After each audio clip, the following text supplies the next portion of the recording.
Haleluya, haleluya. Shalom Bapak Ibu Saudara.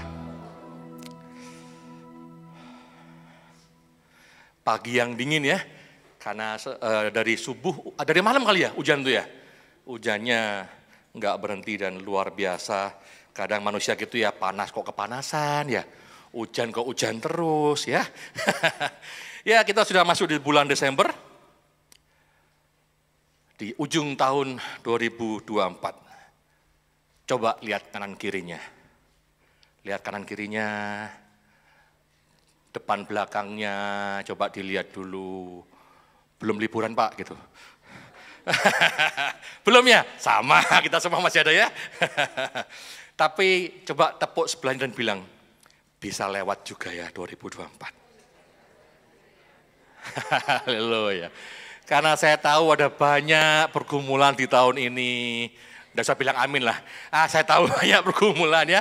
Banyak, yang digumulkan. Wah, yang sampai bercucurkan air mata. Meskipun belum cucurkan darah ya. Air mata, tapi bisa lewat juga ya. Puji Tuhan. Kenapa? Karena Tuhan selalu bersama dengan kita. Tepuk tangan buat Tuhan Yesus dong. Haleluya. Dan di Desember kita pasti merayakan apa? Natal. Untung nggak ada yang jawab Paskah ya. Kita pasti merayakan Natal. Dan tema hari ini yang diberikan pada saya adalah terang dunia. Katakan sama-sama, terang dunia. Haleluya. Jadi Bapak Ibu Saudara, pada suatu hari sedang berlangsung Hari Raya Pondok Daun di Yerusalem. Nah, ini apa itu Hari Raya Pondok Daun? Saya baca dari bukunya Johann Hermann Bavinck. Dia menjelaskan bahwa ada 3 hal yang dirayakan dalam Hari Raya Pondok Daun. Yang pertama, itu mereka merayakan untuk mengingat pengembaraan bangsa Israel keluar dari Mesir menuju tanah perjanjian. Mereka ingat kembali betapa Tuhan menyertai mereka, tiang api, tiang awan, laut terbelah gitu ya. Bapak Ibu Saudara sering mengingat gak kebaikan Tuhan, mujizat yang Tuhan buat dalam hidupmu? Kalau jarang-jarang, coba sering-sering diingat. Ya, Hari Raya Pondok Daun yang pertama adalah mereka mengingat kembali pengembaraan bangsa Israel keluar dari Mesir menuju Kanaan. Dan yang kedua, mereka juga merayakan sebagai hari pengucapan syukur karena panen sudah selesai. Panen raya sudah selesai. Dan yang ketiga, mereka merayakan sebagai doa bersama untuk memohon hujan. Karena setelah panen, tanahnya sudah kering, perlu hujan untuk tahun depan punya hasil panen yang lebih baik lagi. Jadi dalam satu perayaan hari raya ada 3 hal yang diperingati. Karena itu perayaan ini sangat penting bagi bangsa Israel. Dan dihadiri oleh puluhan ribu orang di Bait Allah. Nah, di tengah-tengah perayaan itu, Tuhan Yesus berdiri di bait suci dan dia berkata begini. Yohanes 8 ayat 12. Maka Yesus berkata pula kepada orang banyak itu. Katanya apa? 1, 2, 3. Akulah terang dunia. Barang siapa mengikut aku, ia tidak akan berjalan dalam kegelapan. Melainkan ia akan mempunyai terang hidup. Di tengah orang banyak itu, saya berkata, akulah terang dunia. Buat Bapak Ibu Saudara yang orang Indonesia, mungkin kalimat akulah itu biasa. Nggak berarti apa-apa buat kita. Ya kan? Biasa aja, akulah terang dunia. Oh biasa. Tapi buat bangsa Israel itu kalimat yang tidak biasa Bapak Ibu. Bapak Ibu tahu bahwa hari itu mereka memperingati bagaimana mereka keluar dari Mesir. Mereka memperingati bagaimana Allah muncul sebagai api di semak yang tidak terbakar di hadapan Musa. Dan mereka mengingat apa yang Allah katakan pada Musa. Keluaran 3 bilang begini. Firman Allah pada Musa, aku adalah aku. Lagi firmannya, beginilah kau katakan kepada orang Israel itu, akulah aku telah mengutus Musa kepadamu. Kata I am, aku, itu punya makna yang besar bagi orang Israel. Karena itu menyatakan bahwa dirinya lah Allah. Saudara, Tuhan Yesus berkali-kali bilang di Alkitab, akulah jalan, akulah pintu. Sebetulnya ada banyak clue bagi bangsa Israel bahwa memang Yesuslah Allah itu sendiri. Tapi banyak orang tidak memahaminya. Dan ketika Yesus berkata, akulah terang dunia, bangsa Israel pasti mengingat juga Yesaya 60 ayat 19. Yang bilang begini, bagimu matahari tidak lagi menjadi penerang pada siang hari. Dan cahaya bulan tidak lagi memberi terang pada malam hari. Tetapi apa saudara? Tuhan akan menjadi penerang abadi bagimu. Dan Allahmu akan menjadi keagunganmu. Tuhan akan menjadi penerang abadi. Ketika Tuhan Yesus berkata, akulah terang dunia. Tuhan hanya menggarisbawahi apa yang sudah dikatakan sebelumnya. Sebagai penerang abadi. Dan kalau saudara baca Injil Yohanes, di situ ada banyak sekali yang menjelaskan bahwa Tuhan Yesus adalah terang. Firman itu adalah terang. Terang, terang, terang, dan seterusnya. Akulah terang dunia. Barang siapa mengikut aku, ia tidak akan berjalan dalam kegelapan. Melainkan ia akan mempunyai terang hidup. Amin. Masalahnya, gak semua orang mau mengikuti Tuhan Yesus. Kenyataannya gak semua orang mau mengikuti terang itu. Gak semua orang suka diterangi hidupnya. Kenapa? Karena banyak orang tuh gak sadar kalau dia dalam kegelapan. Saudara, kalau saudara lagi di rumah, jam 8 malam, jam 9 malam, saudara belum tidur, lagi ngobrol, atau lagi scrolling di HP saudara, lalu tiba-tiba lampu mati, listriknya mati, gelap semua. Hal apa yang pertama saudara lakukan? Cari senter, cari terang, cari cahaya kan? Entah di HP ya, entah pakai lilin, entah pakai kompor kalau lagi di dapur. Kan gelap banget, butuh penerang. Kenapa? Karena saudara sadar, saudara dalam kegelapan. Tapi banyak orang nggak sadar, kalau mati lampunya pas saudara tidur, lagi ngorok, mati lampu, pet. Saudara cari senter nggak? Oh enggak sadar kok. Nggak sadar. Nah itulah kondisi yang ada hari ini. Banyak orang nggak mau datang pada terang itu, nggak mau, padahal udah dikasih terangnya, nggak mau terima juga. Kenapa? Dia nggak sadar, dia ada dalam kegelapan. Karena dia nggak sadar, ya nggak mau terima. Karena dia nggak tahu, maka dia nggak mengerti apa yang mereka lewatkan jika tidak menerima terang dunia itu. Bapak Ibu Saudara, banyak hal yang kita nggak tahu membuat kita tidak mengerti apa yang kita lewatkan. Contohnya, loh kok cepet banget ya? Udah 17 menit waktu saya. Nggak salah ini, di korting kali ini.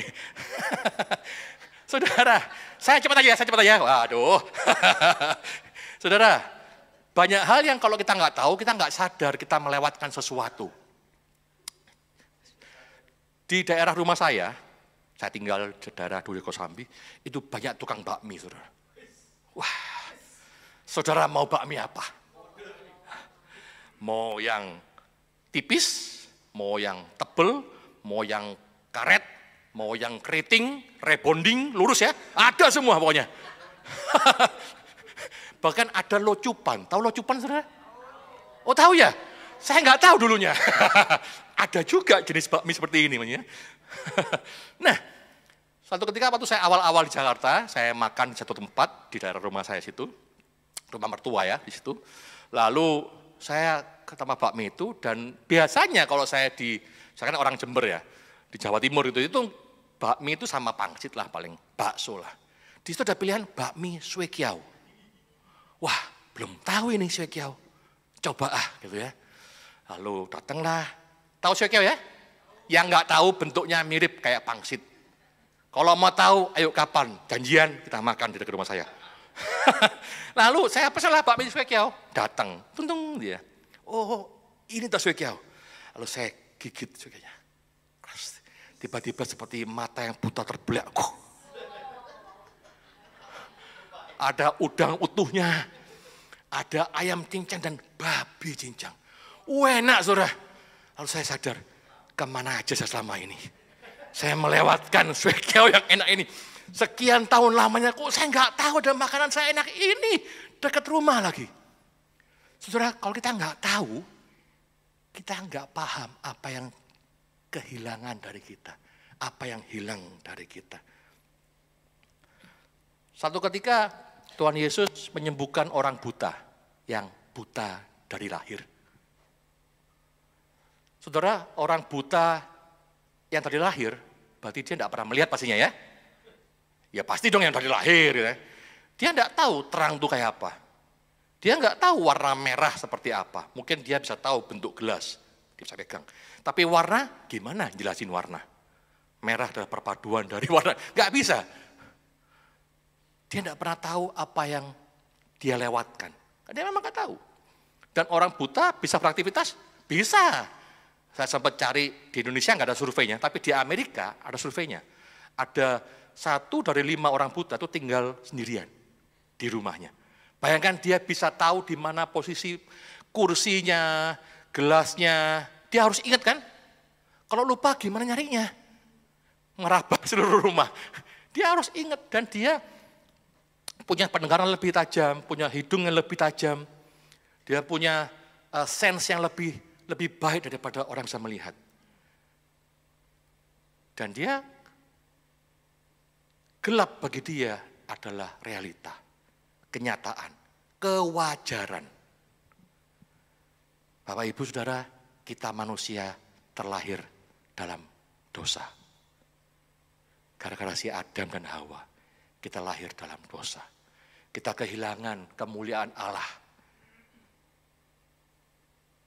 Kalau orang lahir dalam dosa, dia nggak tahu apa yang dia lewatkan. Yang dia tahu dosa itu ya wajar. Dosa itu ya biasa. Karena dia lahir dalam dosa. Kayak orang yang lahir buta, dia nggak tahu apa terang itu. Bagi dia gelap itu biasa. Bagi kita, lampu mati langsung cari senter. Bagi orang buta biasa. Bagi orang yang lahir dalam dosa, biasa aja berbuat dosa. Kenapa? Ya memang biasa. Dia nggak tahu terang itu seperti apa. Bahkan orang-orang yang belum mengenal terang itu, mereka lebih menyukai kegelapan. Saudara. Yohanes 3 ayat 18 bilang begini. Barang siapa percaya kepadanya, pada Yesus, ia tidak akan dihukum. Barang siapa tidak percaya, ia telah berada di bawah hukuman.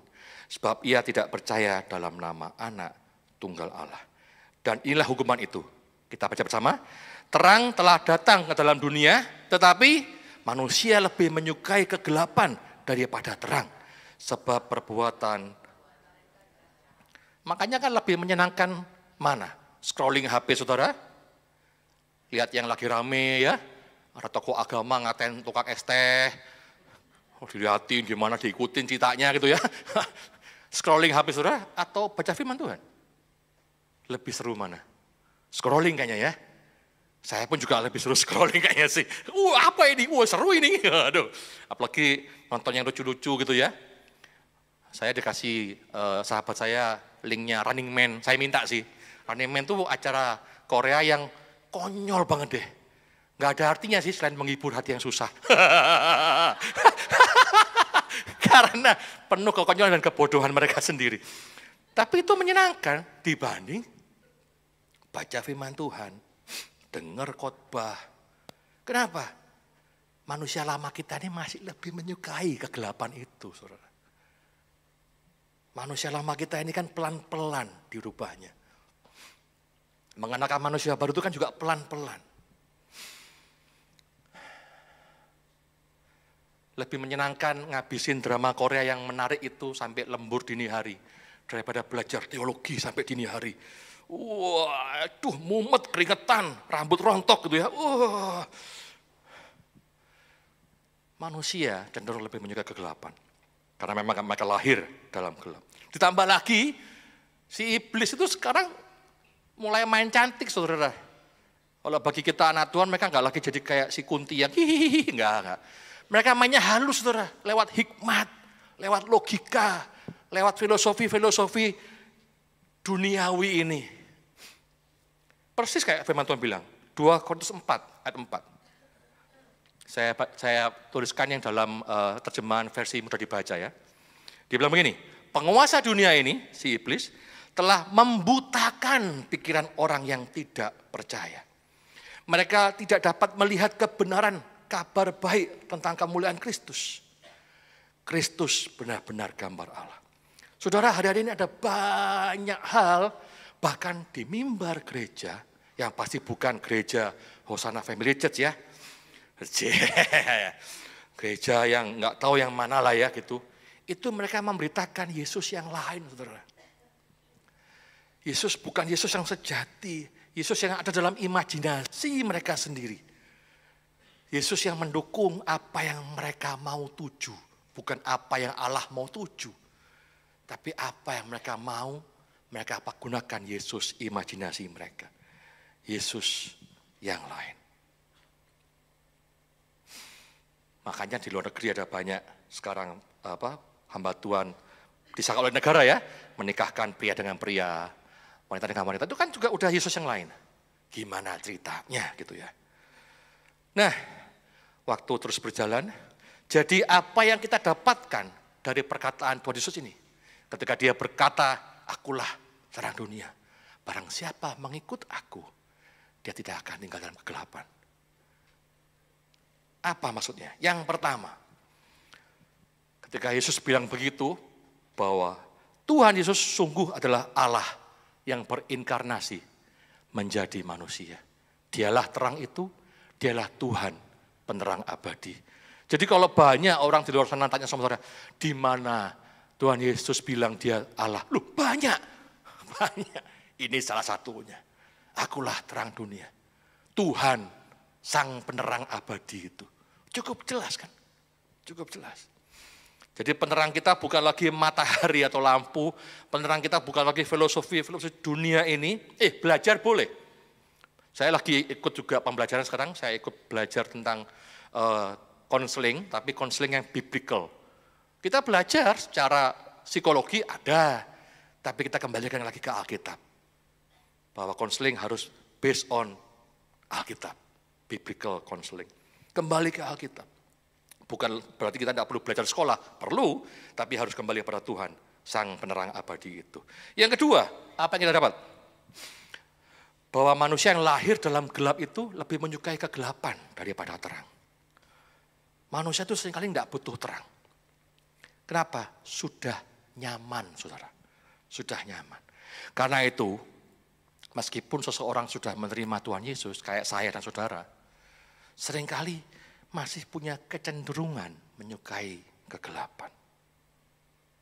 Seringkali kita mengeluh ketika harus melakukan kebenaran. Betul gak sih? Ketika ada orang bersalah padamu, harus ngampuni kan? Ngeluh gak? Ngeluh, dia memang jahat Tuhan. Kok aku yang ngampunin dia? Kok dia nggak berubah meskipun aku sudah ngampuni dia? Misalkan, mendingan aku jahatin dia juga. Biar dia tahu rasanya dijahatin orang. Padahal itu bukan kebenaran. Manusia lama kita masih cenderung tertarik pada hal-hal yang kegelapan itu. Yang ketiga, jadi kecepatan sekarang ya. Bagaimana manusia yang merasa tidak butuh terang ini bisa berubah dan mengikuti terang Kristus. Ini yang penting ini. Aplikasinya, saudara. Tadi dasarnya sudah jelas bahwa Yesuslah terang dunia. Dialah Allah, Sang Tuhan penerang abadi kita. Dan kita manusia ini seringkali masih cenderung menyukai kegelapan itu. Meskipun terangnya sudah datang. Pertanyaannya, gimana caranya supaya kita yang seringkali merasa tidak butuh terang ini bisa berubah dan mau sungguh-sungguh mengikuti terang Kristus? Yang pertama, kita harus menerima sungguh-sungguh.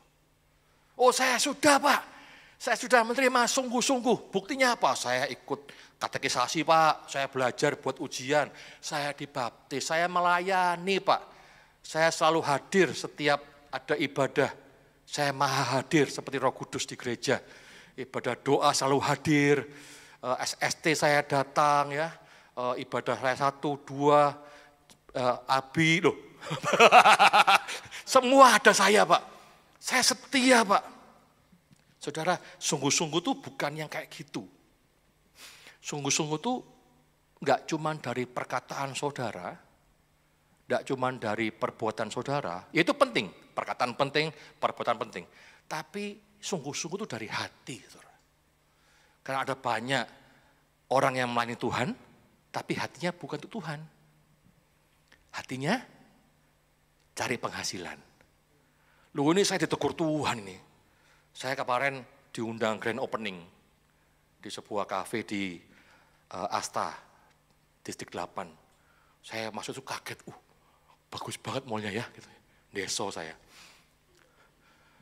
Grand opening saya. Ada banyak orang yang bahasa Inggris di sana, ada yang dari Singapura. Hai, saya bingung ngomong apa saya ini. Yes, Denny. Ngerti dia ngomong apa, saya mau ngomong apa ya? Basa-basi apa? Saya waktu duduk nunggu ada acara ya, apalah gitu ya, tumpeng dan sebagainya. Seperti orang bilang gini, kamu kesini jauh-jauh, cari amplopnya atau mau melayani. Amplop Tuhan. Jujur, amplop Tuhan. Butuh penghasilan. Tidak boleh gitu ya, lain kali harus karena melayani. Iya Tuhan.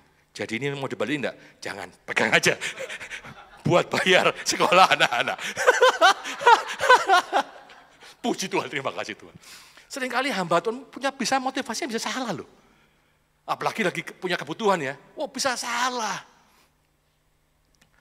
Bisa salah. Teman saya kasih saran.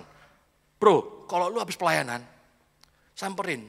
Pak, saya kosong di tanggal ini, bulan ini. Saya pikir, boleh juga ide ini.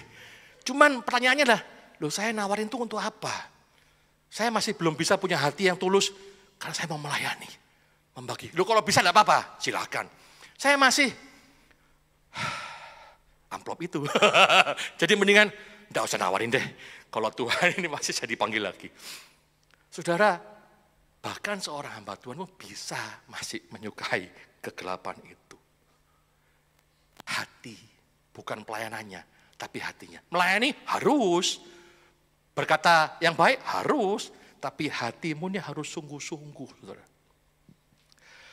Nah, kalau kita mau sungguh-sungguh, enggak bisa cuma ngandelin anugerah. Tuhan aku mau sungguh-sungguh, beriku hati Tuhan, untuk sungguh-sungguh senantiasa Tuhan. Bisa sih Tuhan rubah hati kita, bisa. Kayak Saul. Saul itu dirubah, maka Allah mengubah hatinya menjadi lain. Tak firman Tuhan. Langsung diubah, tak berubah. Lalu jadi raja dia. Tapi apakah long lasting? Apakah bertahan lama? Enggak kan? Sampai belum selesai menjabat, Tuhan sudah bilang, aku enggak berkenan pada dia. Tunjuk raja yang lain, Daud. Daud tidak mengalami kayak Saul yang diubah hatinya. Daud dikejar-kejar dulu, Daud dimusuhi orang, ditangkap orang Filistin, pura-pura gila dia. Banyak dialami Tuhan, dialami Daud. Tuhan proses Daud. Kalau mau sungguh-sungguh dengan Tuhan, tidak bisa cuman kasih aku anugerah itu Tuhan. Tuhan kasih anugerahnya. Tapi Tuhan mau dari hati kita sendiri yang mengasihi dia. Amin. Karena itu kita perlu poin kedua. Klik, paksa dirimu. Colek sebelahnya. Paksa dirimu. Harus dipaksa, saudara. Saudara, pernah nggak lupa makan? Saking sibuknya, halo saudara, aku belum makan ya. Nah sekarang, paling lama jam berapa saudara baru ingat, saudara belum makan? Dari pagi belum makan, jam 3 sore baru ingat? Kenapa saudara ingat? Bisa lapar, bisa gemeter, bisa lemes, bisa banyak hal. Tapi ada alarmnya. Betul ya? Kalau saudara nggak berdoa,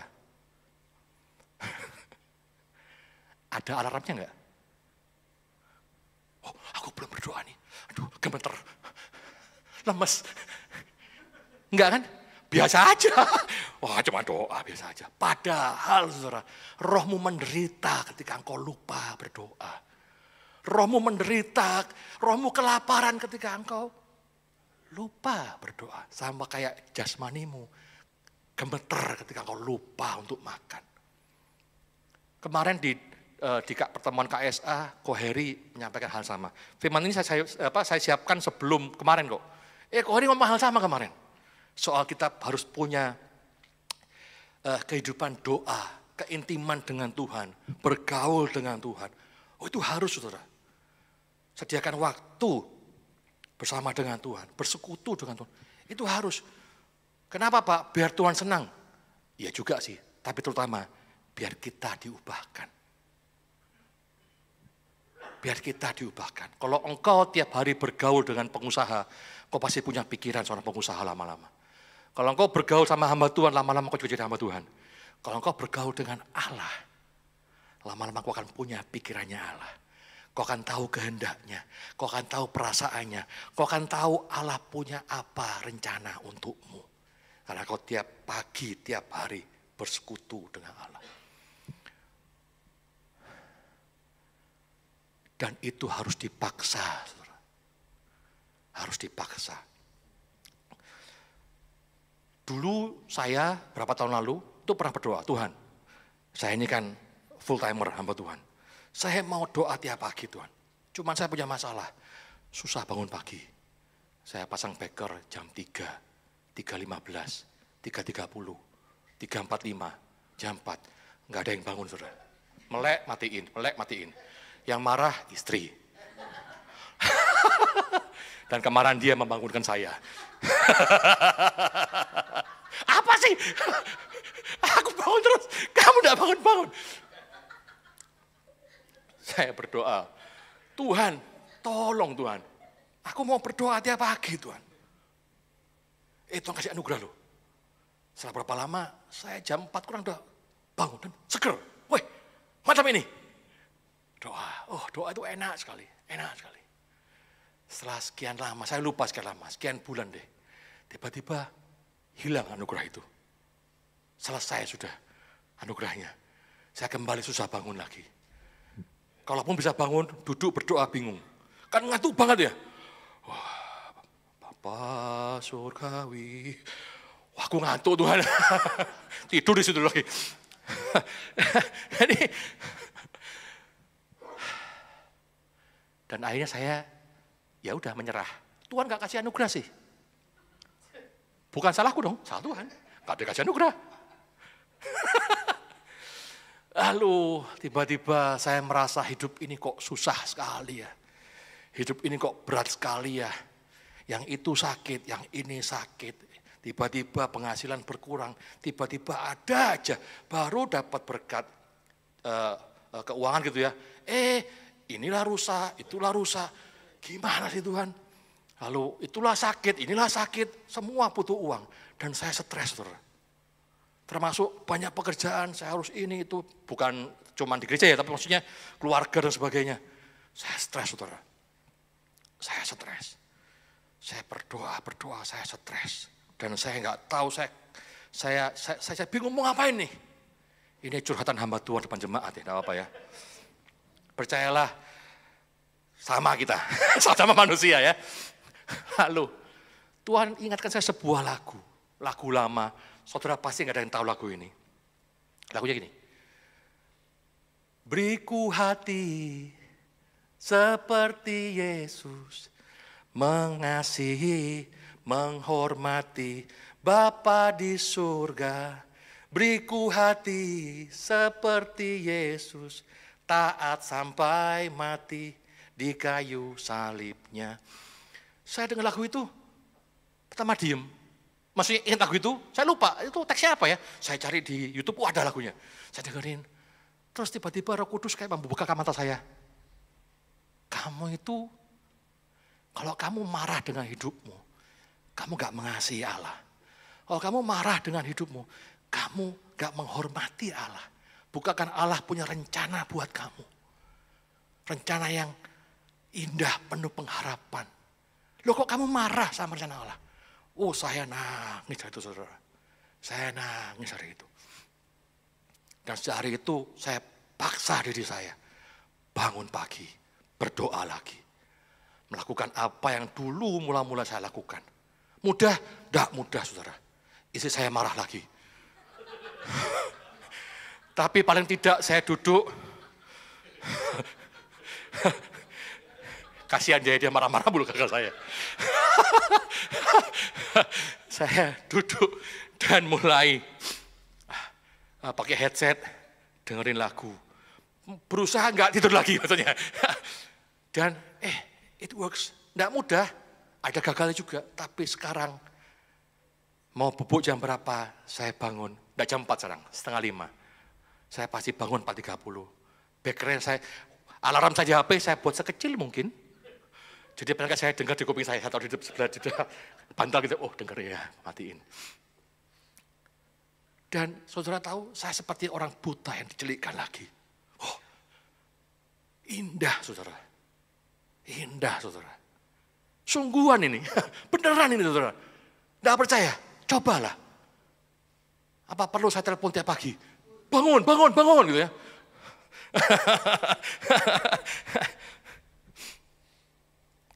Saudara, Tuhan bisa kasih anugerah buat kita mengasihi dia. Tapi itu kan kayak bikin robot. Betul gak sih? Aku cinta engkau, aku cinta engkau, aku cinta engkau. Robot.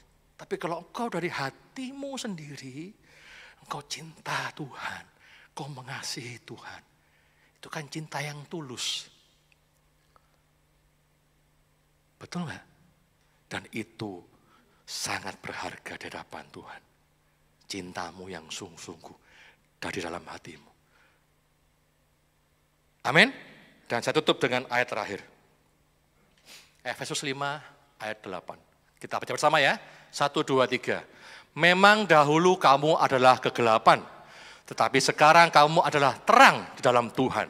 Sebab itu hiduplah sebagai anak-anak terang.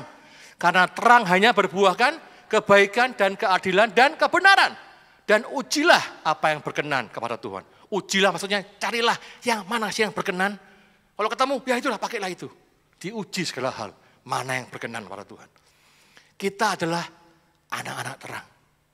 Yang hidup dalam terangnya Tuhan. Jadi sudah seharusnya kita berbuahkan kebaikan, keadilan, dan kebenaran. Dan hal pertama yang harus merasakan buahmu siapa? Keluargamu. Hal pertama yang harus merasakan buahmu adalah keluargamu. Hosana Family Church, kita mulai membangun keluarga di gereja ini. Dan saudara, kalau engkau ngaku anak terang, sudahkah engkau jadi terang di rumahmu? Sudahkah engkau jadi berkat di rumahmu sendiri? Atau justru engkau biang keroknya di rumah? Bertobat saudara. Bertobat saudara. Kita ini anak-anak terang. Amin. Bilang sebelahnya, kamu anak terang. Saya undang musik ke depan. Kamu ini anak terang saudara. Kita ini anak terang. Harus berubah. Harus berbuah. Dan yang merasakan pertama kali haruslah keluarga kita. Bapak Ibu Saudara, biarlah Natal kita hari ini menjadi starting point kita. Untuk kita mulai sungguh-sungguh ikut Tuhan. Amin. Katakan sungguh-sungguh. Awal kita mulai memaksa diri kita. Katakan paksa diri kita. Untuk apa? Untuk bersekutu dengan Tuhan senantiasa. Supaya kita semakin lama semakin sering tinggal dalam terang itu. Dan diubahkan oleh terang itu. Karena untuk itulah kita diselamatkan, saudara. Tuhan Yesus mati di kayu salib. Tuhan Allah yang luar biasa lahir di bumi ini, berinkarnasi. Jadi sama kayak kita. Jadi manusia yang lemah. Yang kena hujan dikit bisa dikerokin. Lemah. Mudah jatuh dalam dosa. Allah yang Maha Kuasa berinkarnasi menjadi manusia. Yang kita peringati di bulan Desember ini. Natal. Bahkan dia berikan teladan di bumi ini bagi kita. Dan dia taat sampai mati di kayu salib. Untuk membuat kita diampuni dari hukuman atas dosa. Saudara, Tuhan mati buat kita. Tuhan lahir, mati dan bangkit buat kita. Gak cuman buat engkau diampuni dosanya, tapi supaya engkau beroleh keselamatan. Keselamatan bukan cuma diampuni dosanya, saudara. Keselamatan itu engkau diubah. Engkau diperbaiki. Engkau diselamatkan. Engkau bertumbuh dewasa. Semakin hari semakin serupa Yesus Kristus yang sulung di antara banyak saudara. Amin. Mari ubah pengertian kita bahwa keselamatan gratis. Hore-hore aja. Enggak, saudara. Saudara diselamatkan, artinya saudara harus diperbaiki, diubahkan. Caramu berpikir, hatimu harus mencintai Tuhan. Dan kau jadi terang buat sekeliling. Di Yohanes pasal 9, Tuhan berkata, ketika aku dalam dunia, akulah terang dunia. Masalahnya, Tuhan sudah naik ke surga. Jadi siapa terang itu sekarang? Saudara dan saya. Bilang sebelahnya, kamulah terang itu. Yuk kita bangkit berdiri. Kita berdoa. Bapa, terima kasih buat firman-Mu yang sudah kami dengar pada pagi hari ini. Tuhan, berkati kami Tuhan memahami sungguh-sungguh apa yang disampaikan pada pagi hari ini. Dan tidak cuma memahami Tuhan, tapi juga biarkan itu menempel di hati kami, berakar, bertumbuh, dan berbuah Tuhan. Membuat kami nggak lagi memikirkan apa yang di bumi ini, tapi kami malah memikirkan apa yang Tuhan rencanakan buat hidup kami. Ajar kami menjadi terang-Mu Tuhan, yang menerangi sekeliling kami, bahkan menerangi dunia ini. Tuhan Roh Kudus pimpin kami, ingatkan kami, ajar kami untuk menjadi pelaku firman dan tidak menjadi pendengar saja. Dalam nama Tuhan Yesus Kristus, sama-sama katakan, amin. Tepuk tangan buat Tuhan dan silakan duduk Bapak Ibu.